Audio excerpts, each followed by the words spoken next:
আসসালামু আলাইকুম। আবারও ফিরে আসলাম একটা রান্নার ভিডিও নিয়ে। কড়াই চাপাই দিচ্ছি, এখন তেল দিয়ে দিব। 1 চামচের মতন পেঁয়াজ আর কাঁচামরিচ বাটা দিয়ে দিলাম। আধা চামচ আদা, চামচ রসুন দিয়ে দিব।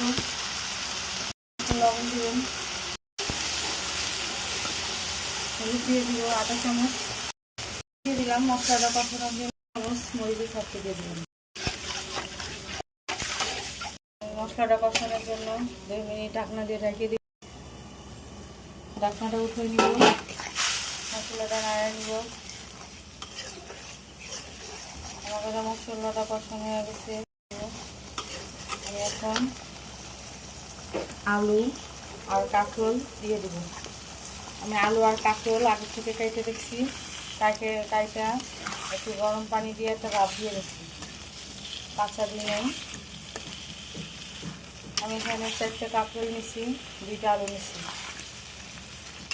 এখানে 3 টুকরা ইলিশ মাছের মাথা, লেজ এগুলি ছিল, এগুলি দিয়ে কাঁকরোল দিয়ে আলু দিয়ে রানবো। আমি এই মাছটা লবণ মাখিয়ে নিছি, পানি দিয়ে দিব।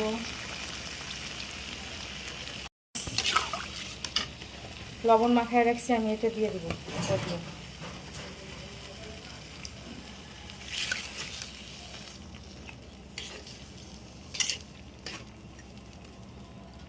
মাছটা কাঁচা রানবো,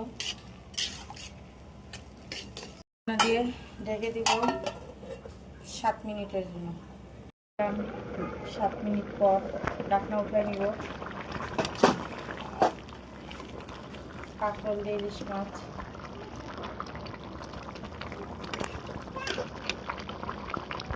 উঠে নিলাম।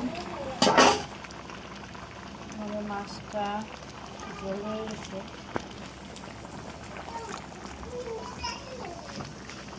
মাছটা আর একটু হবে।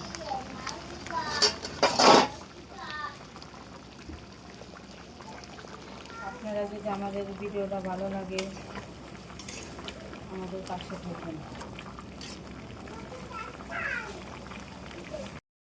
ইলিশ মাছের পাতলা ঝোল আমাদের হয়ে গেছে।